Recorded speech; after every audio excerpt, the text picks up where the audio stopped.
So Title 42 has ended and immigrants are showing up in massive droves to the United States. And what's their answer to address this problem? Placing them in the black community. This Title 42 was implemented by the Trump administration, and it stated that no one from other countries could come to the United States due to the coronavirus pandemic. The pandemic, of course, is over now, and the Biden administration has done away with this policy. More than 8,000 immigrants have arrived in Chicago since 2022. This is a huge problem.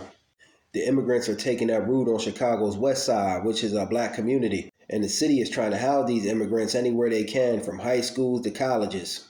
The problem I have with all of this is since they're trying to house them in the black community, guess who will be paying for them? Black taxpayers' dollars. They're also trying to take resources from the brothers and sisters on Chicago's west side. But the black residents that lived there weren't going for it. They gave pushback and resistance. I love to see my people give pushback and resistance. Since Sleepy Joe chose to do a waiver of Rule 42 and wants to continue to allow massive amounts of immigrants into the country, why not send them to live with Joe Biden? Send them to Joe Biden's community. Or the wealthy, prominent white community. Send them to live there. Don't send them into the urban black community where the residents are already struggling, trying to make it and get by day to day.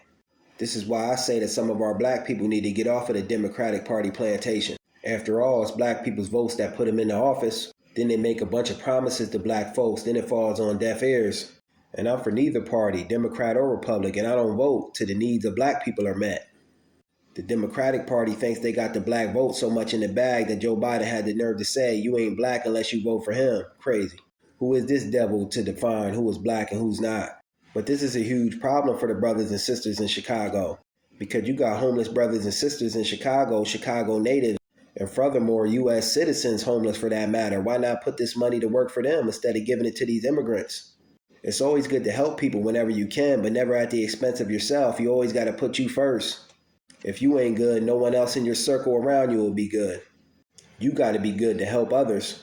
But there's a lot of black brothers and sisters that's homeless throughout this nation. Why not again take some of this money to address their needs? You got to first make sure your home is up, kept, and clean before you try to clean someone else's home.